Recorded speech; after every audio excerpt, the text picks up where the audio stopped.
let's be real. These guys are driving rocket ships on wheels. The adrenaline's high. Max is already pissed off, and we already know how he is on track. It happened. Was it okay? Maybe not. Probably not. Probably not. Probably not.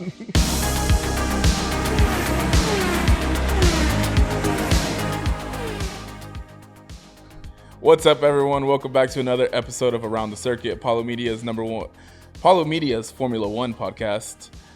As always, I'm Junior, joined by Mark and Ivan. Ivan's back. Welcome back, Ivan. How are we feeling, boys? Refreshed. Crash outs waiting to happen, I feel like, for multiple people on the set. So I'm eager. Excited. I'm eager for this week for sure. We'll see. So, Spanish Grand Prix just happened. They had fun in Barcelona. I guess you can call it fun. McLaren took another 1-2. Oscar got his 5th win of the season. Championship looks like it is going to be a heavy tilt like we talked about a couple weeks ago. Yes. The TDs didn't matter. McLaren is still a rocket ship. Yes. Upgrades didn't really matter. Ferrari and Lewis are lost together, but Charles wrapped up the podium, took P3 this week.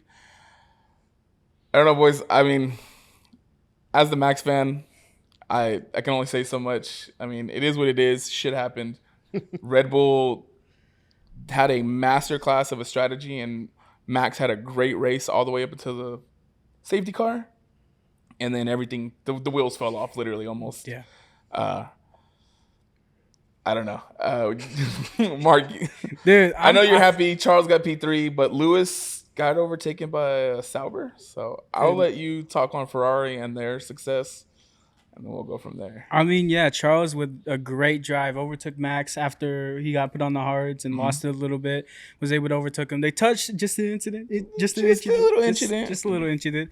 And yeah, he routed up the podium. P3, good. Lewis, he's still struggling. He's still in hell, as you said before we got on. He's still in hell with Ferrari. I at this point, I really don't know. I know him and the engineers are still having problems. But I don't know. You know, he's obviously getting old. He's not as good as he used to be. But I know he could still be a great driver. Yeah, absolutely. But, I mean, at this point, I don't know what it is. But I'm hoping that it gets resolved soon. Mm-hmm. But, yeah, I mean, Charles, P3. I know they said they came out afterwards and said that something about he had some kind of small issue that the car was just really bad. Yeah. You hope that's what it was? I mean, I haven't seen anything solid afterwards. I know they said there might have been some floor damage or something happened. To get overtaken by a Sauber, Yeah. I mean, shout out Nico Hülkenberg. The dude drove his ass off. Yeah. I think at the end of the race, if driver of the day voting didn't get closed off so early, Nico probably wins it. Yeah. There would have been a heavy shift. If not, maybe Charles, had a good chance at winning it. Yeah. But Max took driver of the day. None of us got points, and we're all scratching our heads after that. I don't know how Max got driver of the day. That driver of the day picture from started P3, finished P10, driver of the day. It's the best graphic It's gonna out there live in now, history, because- bro. It's gonna live in history. He had, like I said, he had a great drive all the way up into the safety car. And then I know they said he requested the new tires. He wanted to pit. But at what point do the strategists, I love Hannah. She's a great strategist. She's always done amazing for Red Bull. But at what point does she hop on? Does Christian get involved? Does GP say, hey, just so you know, we only have hards? Even if he decides, he finds out last minute, he pulls into the fucking pit lane and he finds out last minute. If he just drives through, he's still going to pass up at least one McLaren, if not both. And okay, my bad. Under a safety car, nothing's changing. He still maybe comes out on the lead on the old softs. He comes out on the hards. Those things weren't going to be ready with 6 laps to go. We saw the snap. The car, I don't know how he saved it. The car was practically sideways in the gravel, and he saved it.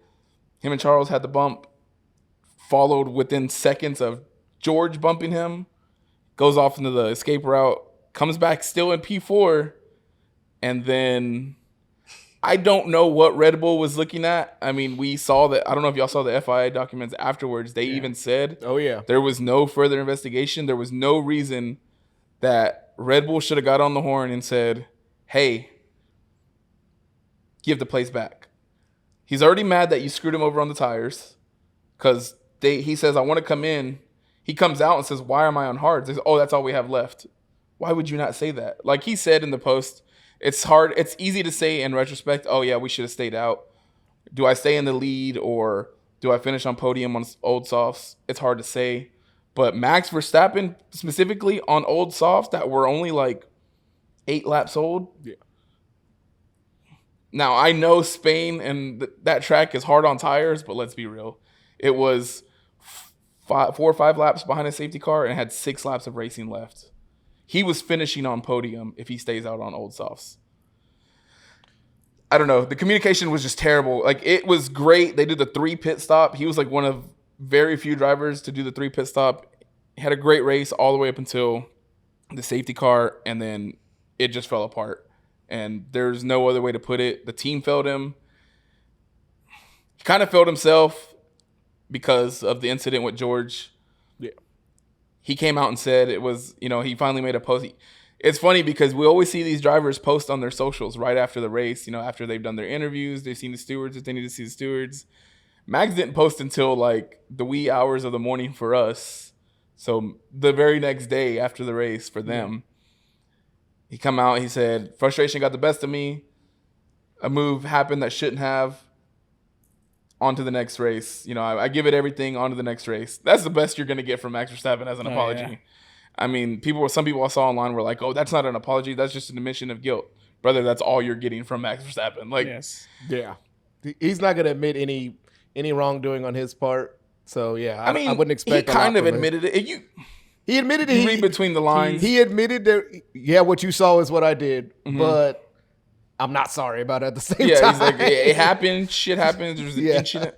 A little more than an incident. But also, like, the people online and the media that's like, oh, he tried to kill him, and, oh, it was so dangerous. These guys are going 200, 300 miles an hour, and he bumped. Brother, they bumped tires, and he kept going. Was it dangerous? In these cars as fast as he's going, yes, it could be. But it's not like he could have easily just T-boned the dude and said, fuck it, we're both out of this race. Nobody gets P4 now. But honestly, I think that's what he was trying to do, but he may have been saying. I mean, I honestly don't even think he was trying to. I think he went into that turn saying, if we bump, fuck it. But if not, I'm going to send a message real quick to my team and to George. Him and George don't like each other. It goes back to last year or even, but the whole, well, what about the kids watching and what about your fans? George Russell got out of a car after he caused an accident and slapped Fernando Alonso upside the head. Let's be real. These guys are driving rocket ships on wheels. The adrenaline's high. Max is already pissed off and we already know how he is on track. It happened. Was it okay? Maybe not. Probably not. Probably not. Probably not. But I agree with you on that one. So the children thing comment, I thought that was the most wild statement of the weekend. What about the children that are watching? But there was one clip of George that I kept seeing this weekend that I would 110% agree with. When Max does not have the fastest car and he knows he does not have at least a top 2 car on the grid, Mad Max comes out. And Mad Max is what I told y'all this on race 1. We saw it. Yeah. I said earlier, the penalty points aren't something that's a big factor right now. Ivan literally called it. But the penalty points later on in the year, he's got 2 weeks, thankfully, until they race away. But man, those penalty points for the next 2 weeks are going to be difficult for him to overcome. Next 2 races, he has to get through Canada and he has to get through Red Bull Ring, which what happened at Red Bull Ring last year. My thing is, if the cars are even similar to what they were in Spain, he's not even going to be close to the McLarens going into turn 1 in Red Bull Ring. So yeah. I think he keeps his nose clean. He loses 2 points at the end of the month. He's still the highest, I think, out of all the drivers, the closest to getting a race ban. But I don't think him releasing the statement he did on his socials was kind of like, I think, him saying, all right, I fucked up. Back at it. We'll be on the track. Max is going to be aggressive. He's one of the most aggressive champions we've ever seen on the track. Yeah. People hate the comparison, but when you look back at like Schumacher and Senna, they purposely crashed in. We watched the races. I know I've gone back and watched the races. They've purposely crashed into their rivals to win the championship. Yeah. I mean, Schumacher in 97 got disqualified from the whole championship. Granted, they're fighting for P4, not even a race win in the early stages of the season. It's not last race fighting for the championship. But in Max's mind, which we've seen, the dude lives and breathes racing, and every race to him is a championship race, essentially. Yeah. There was so many things like, boy, Drive to Survive is going to have to make an entire episode out of this one race. But there were so many things that led up to what happened with Max and George that we're going to get to. It's like, for me, if that safety car doesn't go as long, I think that hard tire strategy works for him. If for some reason they don't extend that safety car for like 2 extra laps to let all the lap cars go around and catch up, I think he has a chance to catch up, because that's one of the reasons why Hamilton got passed in the last couple laps too. He was on those old soft tires like Max could have been on as well. There were no chance going up against Hulkenberg, who had brand new soft tires. Yeah. He even said missing out on Q2 was the best thing for our weekend, because we had an extra set of tires that we wouldn't have had available if we made Q2. Because here's my thing with that is like I said, he would have been in the lead if he stayed out. He's probably not holding back both McLarens on brand new soft tires. There's just that car is just too fast. Oh no! But if there's anybody, Charles in the Ferrari was after Max got, because Max wasn't just gonna be like, okay, go ahead, McLaren. We've seen him fight as long as he can. 6 laps of racing, Max is gonna throw his elbows out and be as defensive as possible. By the time the McLarens get past, Charles isn't getting past. Max finishes on the podium. Not saying that Charles isn't good enough. It's just we know how it goes sometimes, especially that little laps. So, I mean, it's all retrospect. You look back at it and say, this could have happened, woulda, coulda, shoulda. Like Max said before, if my mom had balls, she'd be my dad. Yep. At the end of the day, the race is over. McLaren took a dominant one. They took a dominant weekend. I think they finished P1 and 2, or at least P1 in every fucking stage of the weekend. Free practice 1, 2, and 3. Qualifying 1 through 3, like they were at the top of the timesheet and everything. It's almost like they showed up and said, "Oh, you think this is gonna change?" Yeah, they were something? like, "Yeah, like, you no. think you're like, huh?" And Zach Brown I think I saw a post of his today on Twitter or yesterday. He was like, "Yeah, I really like my front wings." Being the smartass that he is, the McLarens aren't going anywhere. I think they're gonna enjoy their domination this season, and then we see whatever happens going into the new regs next year. But there are definitely some drivers like you've seen this past couple weeks where they are eager to stay in this era of Formula One with the ground effect, like the McLaren boys. Yeah. And people like Hamilton and probably Fernando and probably even Max at this point are like, get me the hell out of this place. I don't know, because Max has been pretty vocal against the new regs, at least last year when they did some of their initial testing and they saw some initial numbers. He said it's going to come down to whoever has the best engine all over again. And he said that's not good for racing. I mean, we'll see. It's gonna, I mean, we're in the ground effect era, and he had Adrian Newey on his side, and he won 4 championships with him. I didn't see him saying anything about. If I were him, I would want to stay in this era, because I'm like, yeah, no, that's true. But I mean, and that's what he's saying. Like they're trying to 2026 is looking like a battle of engines, and we've seen that before. It's not exactly the best, but. No, that's why Mercedes is favored for the next era. Yeah, I mean, we've seen what they did in that era. Yeah. It's going to be interesting though, because we see the favorites, but also like there's so much swaps. Red Bull's getting Ford next year. Yeah, Ford next year. Aston's getting the Honda engines. Cadillac's There's no more DRS. Cadillac's coming. It's going to be a mess. I don't know what to expect for 2026, but for Barcelona this year.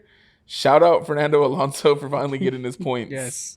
He's finally got his points. I think there's only 3 rookies that have raced this season that don't have points now.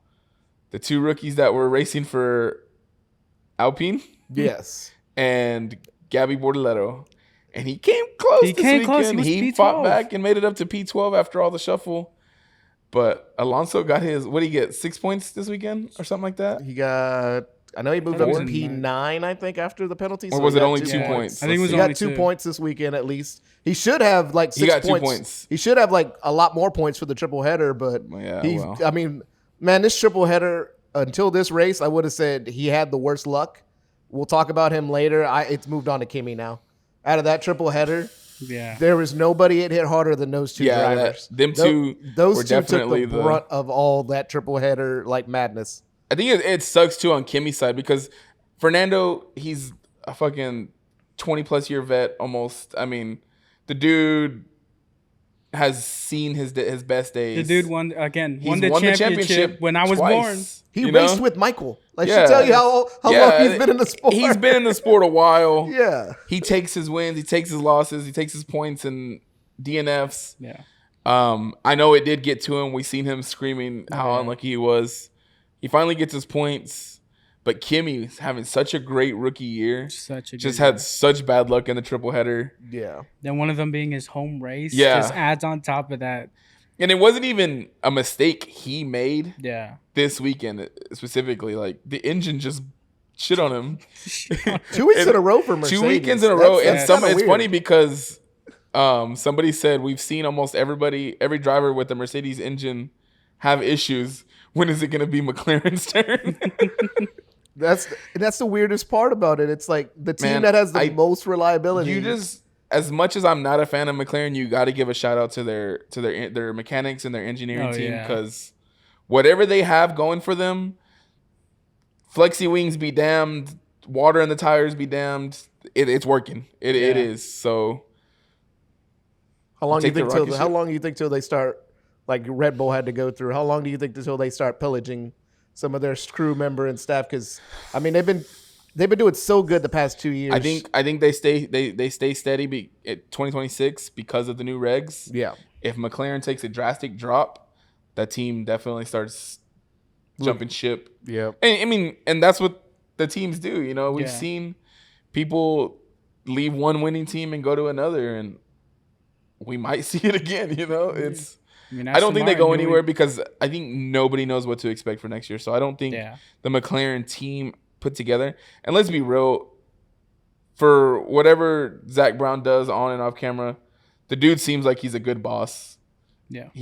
People love him on their team. So he has passion for the sport. That's the one thing I can say. I think that's he relates on a lower level. Yeah, he's still a rich asshole like most of the people in F1, but he does bring it down to where he relates and he tries to, and it's funny because he does try to relate to like the American fans a lot too. And I think that's why we see such a big McLaren fan base out here is that they do a lot to kind of bring over the sport. Yeah. And it's almost like like Harry Potter and the Muggles, you know? Like Americans are new to the sport for the most part, and you know, here we are. We had one or two races like in history coming in, and now we're about to have almost 4 if Chicago gets their way. But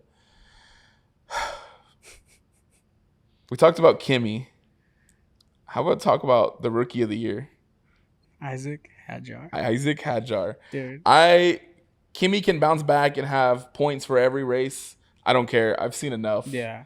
Isaac Hadjar is the rookie of the year. He is consistently putting a Visa Cash App Racing Bulls car into Q3 and finishing in the points. He's not just putting it in Q3 and then dropping back. He is putting it in Q3 and he's fighting and he's staying ahead, and he got what, P6? Was it P7? Yeah. This weekend? Yeah. Bro, I've seen enough. And he better enjoy his time at VCAR because at this rate, he'll be up at the Oracle Red Bull team and hating his life just like every other second driver. I want to live. Leave me here. Yeah, because I don't know. Like looking at Yuki. Yeah. Just the man is. I feel so bad. We've all been like such Yuki supporters here, and the fact that second seat is just absolutely, it's cursed. And what gets me, and I've said it before, I've said it on countless episodes before, Max is vocal about it. Yeah. I mean, he even said it again. He was vocal about it to try to help Checo. He was vocal about it when they were looking at swapping Liam. He's even said it this weekend. He's like, Yuki's not a pancake. He's like, when you look at what that car is producing after all these drivers, and they said, what does that mean? He goes, you guess. He's not going to throw his team under the bus. Yeah. He might yell at them, but he might crash out in the middle of a race. Yeah. But he's not going to throw them under the bus and say, well, they're fucking away the second car. I don't get it. I'm not even going to go into it because we've talked about it before. I just don't get it. I thought Yuki was going to come in and do better, and he put together a great lap and still was out in Q1. Yes. So I don't know. I know I heard, and you'll know more about this because I know you're more plugged in, Junior, with Red Bull than I am. Mm-hmm. What the heck was this different setup thing that I keep hearing that they did with Yuki? I know at least in Imola, Yuki did not get all of the upgrades that Max got. Yeah. Coming out, going into Monaco, they were going to slowly keep introducing. Pretty much they were using Max as a test dummy, see how the upgrades reacted. Yeah. And then slowly add them to the second car is what it sounds like. I might be wrong. Yeah. And somebody could probably fill us in if I am. Yeah. But it sounds like they're just slowly, okay, let's see how Max does. Okay, cool. Max did great. Max dominated in Imola. Okay, Yuki, your turn. Let's see how you doing. I mean, Monaco's kind of an unfair race to add. But then, we go into Barcelona and they give him the upgrades. I haven't looked into it. I don't know if they were running the same setup. But I know Red Bull brought another upgrade to the car this weekend. I'd have to go back and look. I couldn't tell you for sure if they had the same other. But they haven't been running the same setup at all. Yeah. No. And from what I heard, that was the big change is that the upgrades were there, but this was what perplexed me the most because even the team admitted this. After free practice 3, they were like, let's just try a different setup for qualifying that you haven't tried all weekend and see how it works. Tried it, and he finished P20. Yeah. And I cannot believe that they were like, let's just run something we haven't run all weekend in qualifying and say, it'll work. I feel like instead of doing like what McLaren's done, what Mercedes has done, even Ferrari was doing for a little bit. I don't know what they did this weekend, but instead of giving them 2 great cars and saying, here, figure it out. Yes, the number 1 car is, there's always minor things changed to each car to help with the driver. But instead of giving them equal cars or as close to equal as possible, for some reason, Red Bull just keeps using that second car as like a test dummy. And when there's upgrades, they give them to Max first because they know Max is going to at least off balance whatever negative happens, or he's going to be able to tell them during practice, hey, this isn't working. Yeah. And then they just throw it at the second car and be like, oh, hey, good luck. Or instead of giving them equal cars, they're doing, okay, well, this is what we do to Max's car, but what can we do to your car, Yuki? What can we do to fix? And they've gone through fucking 4 drivers in the last 2 seasons that is just not, I think the car is so far gone that it's not going to do anything this season. And when they restart in 2026, hopefully, I say hopefully, if Max is still with the team, hopefully Red Bull gets it together. And if not, well then, bye-bye. I don't know, man. It really don't make sense. We expect more from Yuki. We knew Yuki is we know Yuki is possible of more.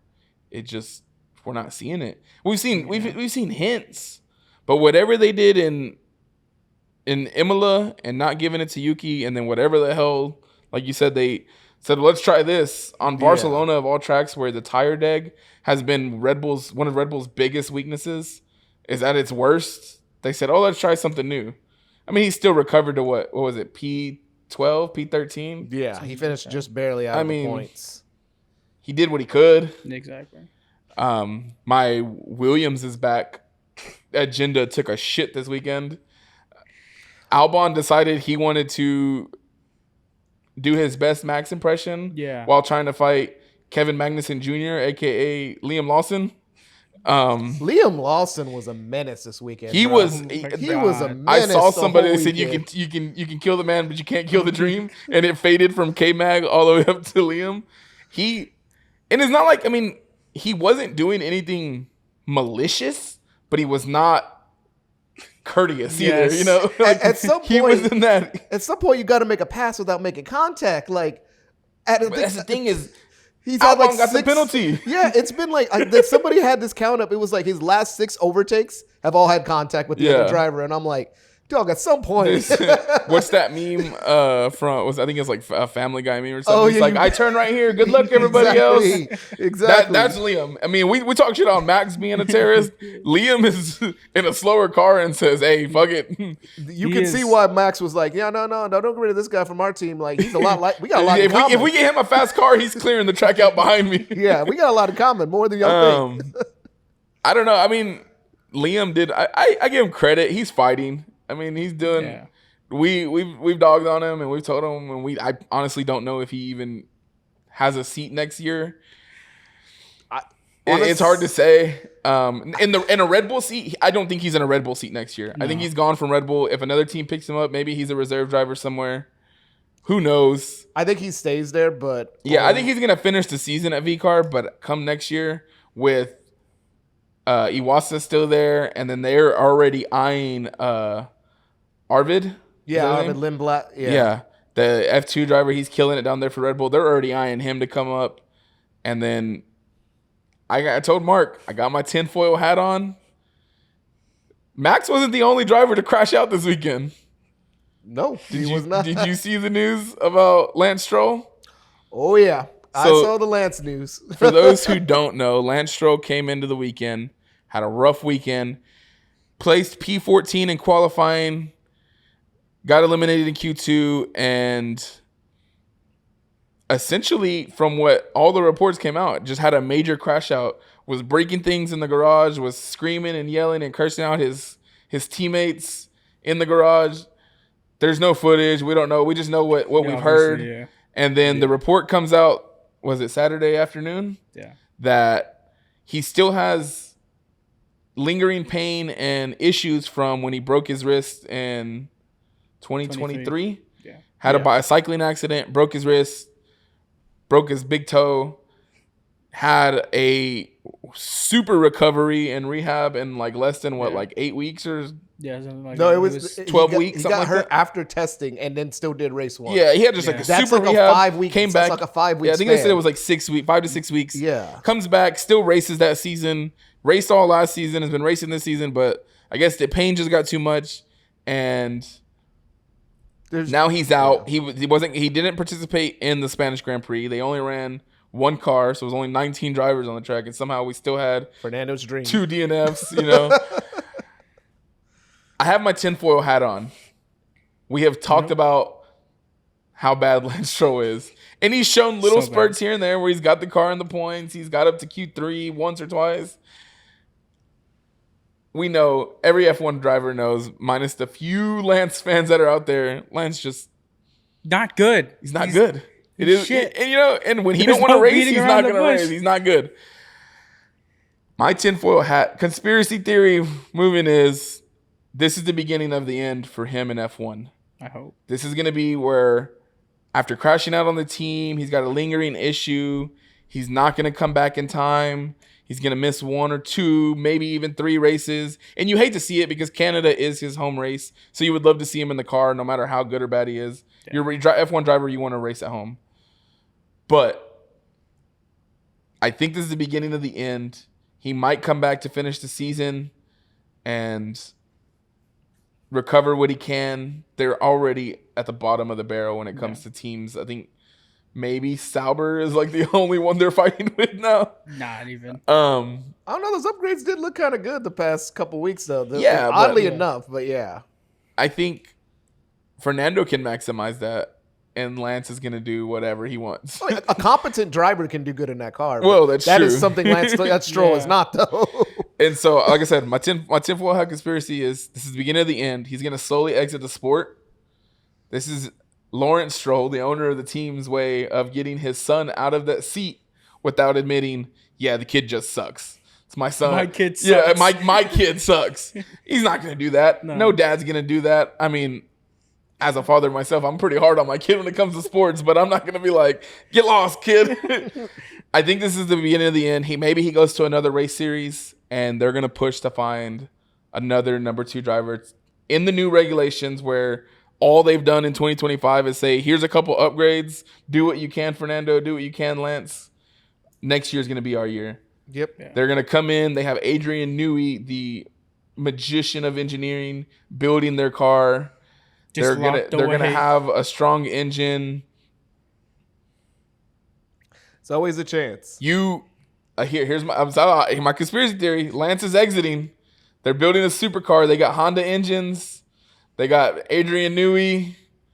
Max is crashing out at Red Bull. The car and the team themselves are drastically declining. Yep. You put 2 and 2 together. I don't know. Right? I don't know. I just know I think I wouldn't look bad in this green behind me. I'm just saying. I agree 110%. So, like, the rumor going around also, but we have to keep stating these are rumors so far, hasn't been confirmed. But the rumor is that the injury actually occurred during the crash out for Lance.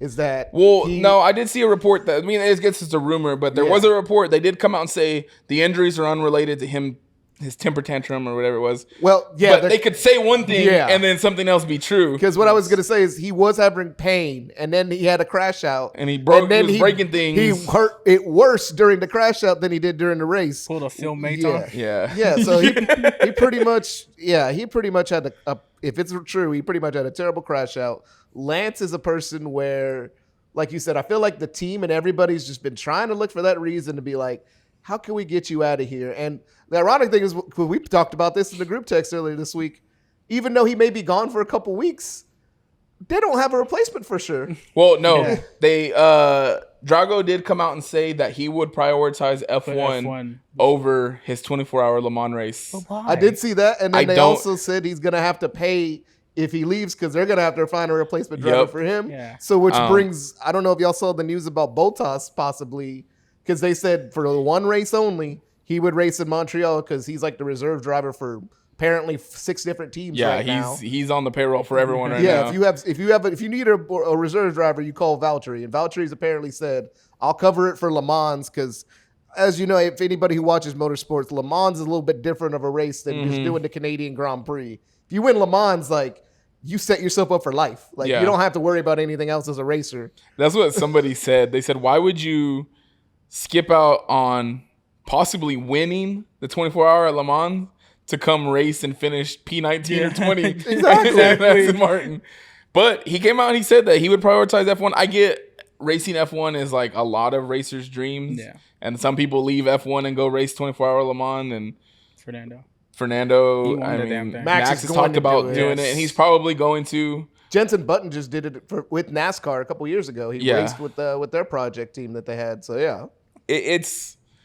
I don't understand the choice, but hey, I'm not a race car driver, so what do I know?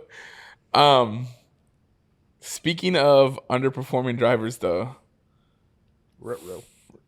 I'm looking at you, Ivan. I'm looking at you. That's why I said ruh-roh.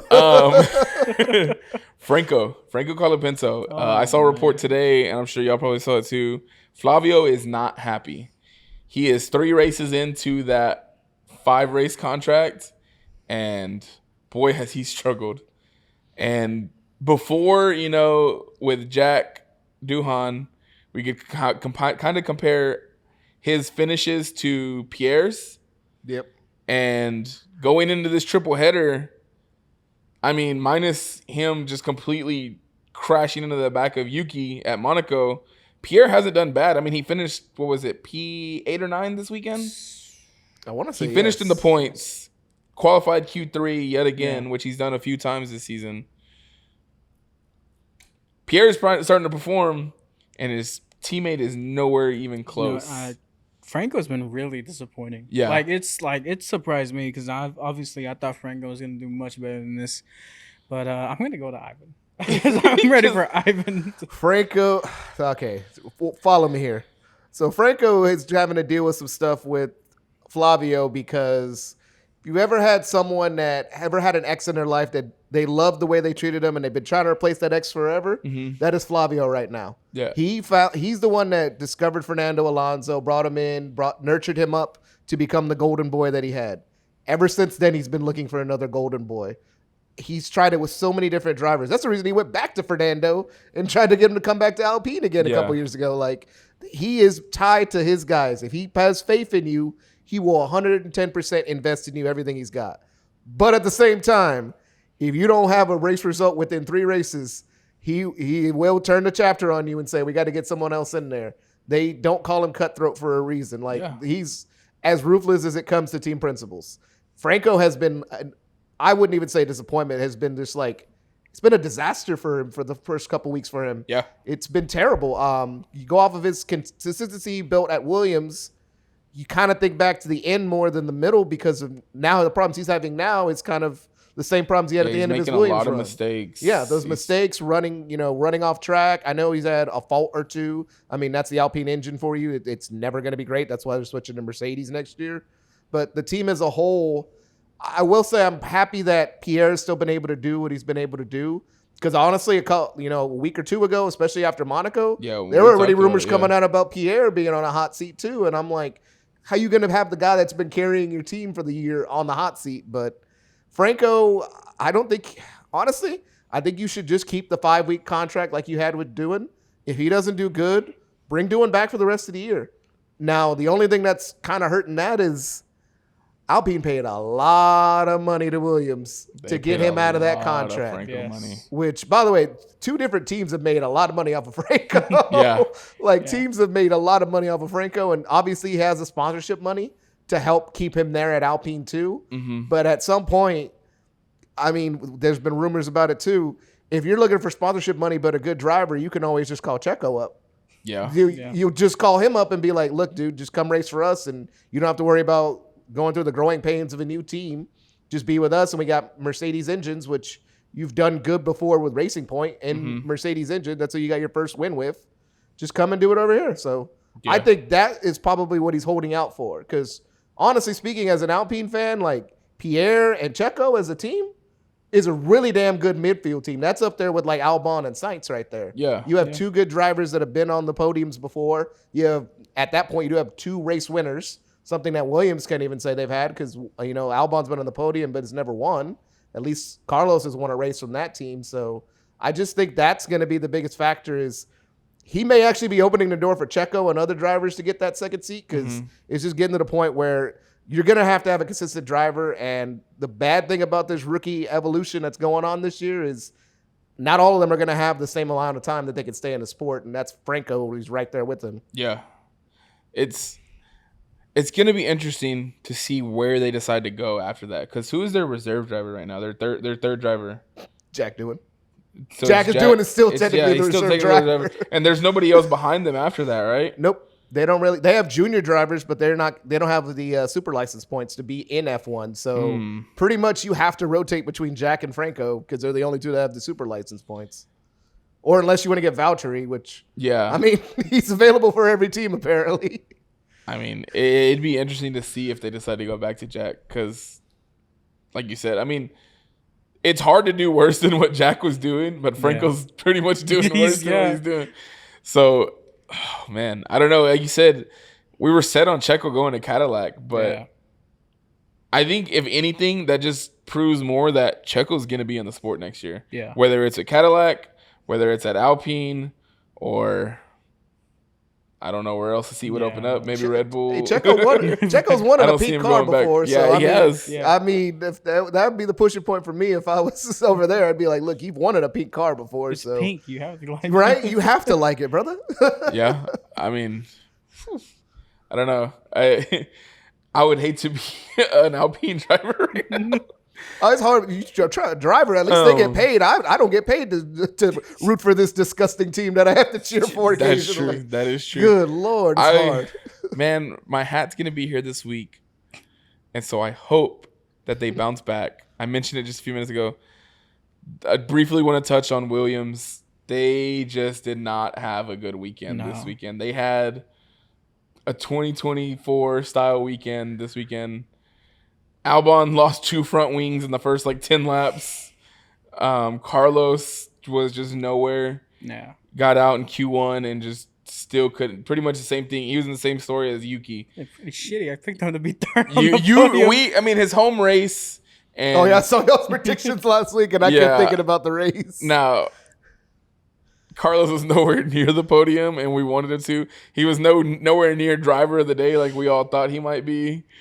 maybe we should stop predicting because we might be you, bad luck, boys. I told you before the episode. I'm glad we don't have to predict anything today. Yeah, we might be bad luck, boys. I think though, looking back at it, if like I mentioned at the very beginning, if driver of the day stays open to the end of the race and then they announce it shortly after the podium celebrations, I think Nico gets it. I mean, he went from P16 to P5 after Max's 10-second penalty. They all got bumped up. Yeah. Hell of a drive for him in a Sauber. So good.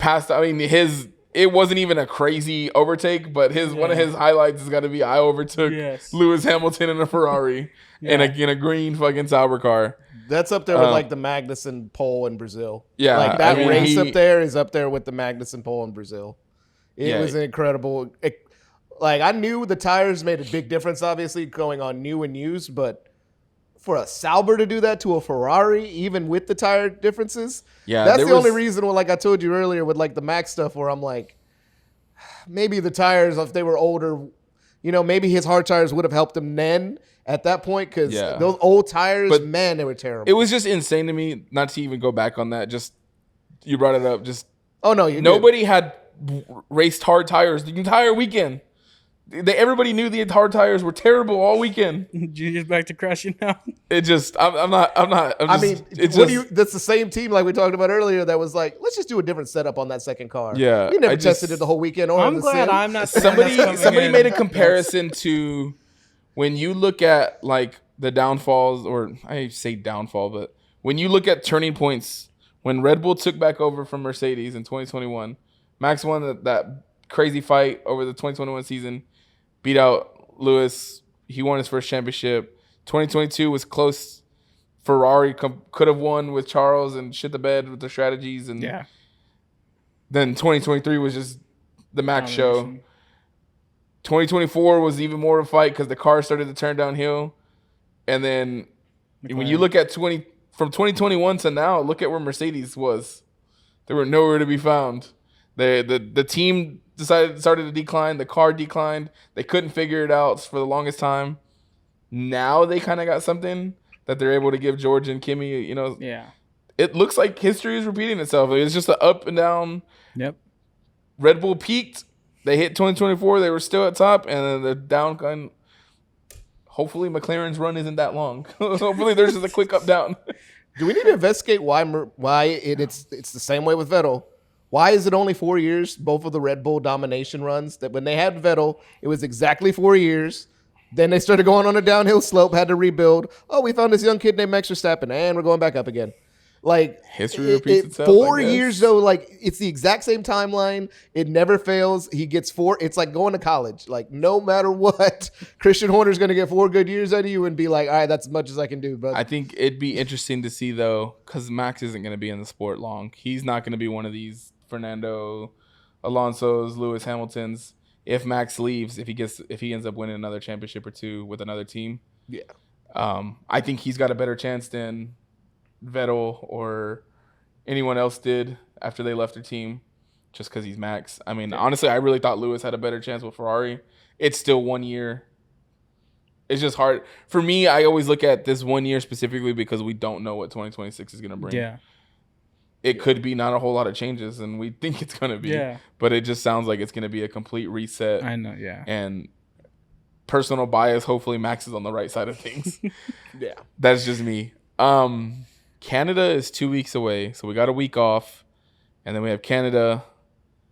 And then Red Bull Ring is not far behind. And followed by Silverstone after that. So the triple header is going to be It's going to be interesting to see going into these tracks, a little more classic tracks, a little more, a little more history behind them. Yeah. I don't know.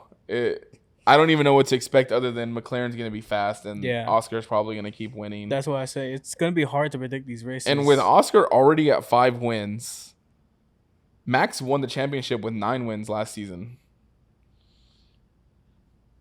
He's got 5 wins this season. He had 2 last year. He's at 7 career wins. There's certain drivers that only have 8 career wins. Can we not? I'm just saying. he's gonna pass. And some I big saw names. that before we came in, and I'm like, I know He's gonna pass some big names. names on the career win list, and it's crazy when you look at it because Yeah. I think Charles is a better driver than Oscar. Yeah. But he's raced for Ferrari his whole career. Yeah. And that only speaks for itself.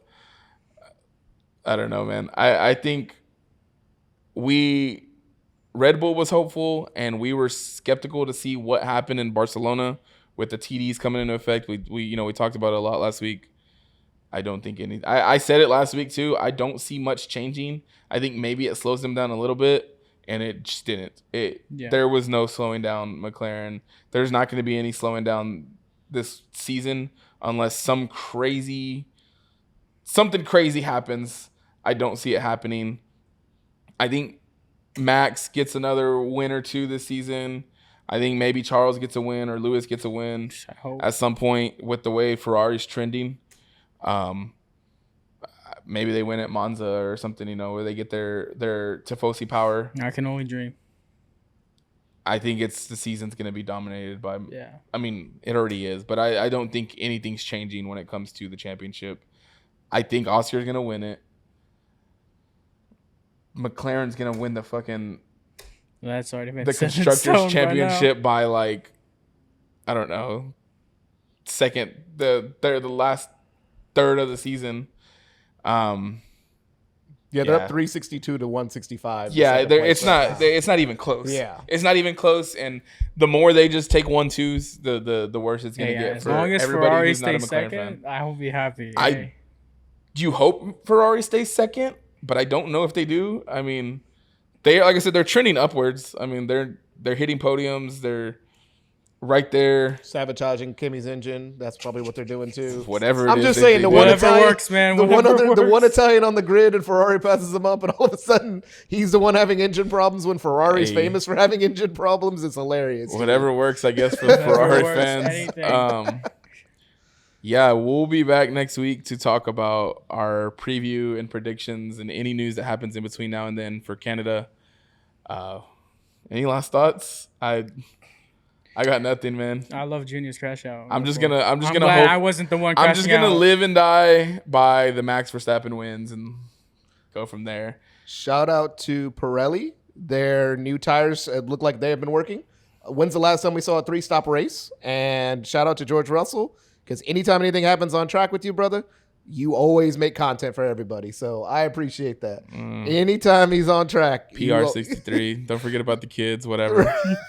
Think about the children. Think about the children, man. Think about the children. Because we can slap people, but we can't bump tires.